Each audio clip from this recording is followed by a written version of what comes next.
Bonjour à tous, bienvenue sur Voyage en expertise RH. Aujourd'hui, nous allons aborder l'épisode 3 du cycle sur la posture managériale.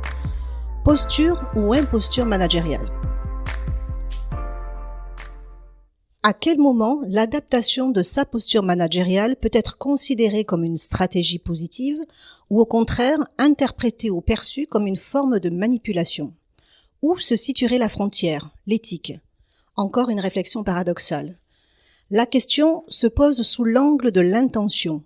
Est-ce que j'adapte ma posture pour arriver à mes propres objectifs et ou ceux de la structure uniquement? Ou bien est-ce que je l'adapte pour créer un équilibre entre les attentes et les besoins des équipes, des personnes, et ceux de la structure et de ma fonction de manager?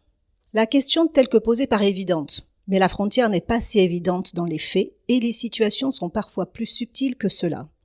Dans tous les cas, c'est une vraie question qui doit rester comme un fil conducteur constant dans l'évolution et l'adaptation de votre posture managériale. En revanche, tout dépend de votre communication auprès des collaborateurs avec des éléments incontournables à présenter, exprimer et traduire. Premier point, la transparence de votre démarche et votre intention. Deuxième point, la réalité de la situation. Troisième point, la clarté des objectifs visés. Quatrième point, la considération et valorisation des ressources et des personnes.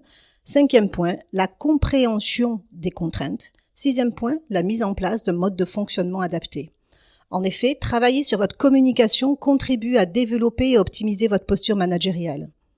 Quand on dédie moins de temps à notre manière de communiquer, ou si on fait des raccourcis par volonté de gagner du temps, et c'est légitime, on peut donner le sentiment d'une imposture managériale. Par cette observation, on en déduit donc que la deuxième méthode pour être dans une posture et non une imposture, c'est d'investir du temps à ce que l'on exprime et traduit aux collaborateurs.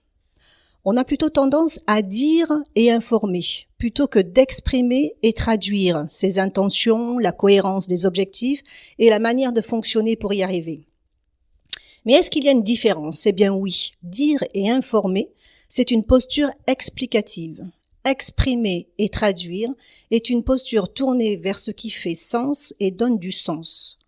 On conclura donc avec cette observation que le manager peut réellement faire en sorte que son intention soit clairement exprimée pour rester dans la consolidation de sa posture managériale et ne pas donner ainsi le sentiment d'une imposture. Vaste sujet que celui du rôle de manager et qui nous oriente vers une nouvelle réflexion.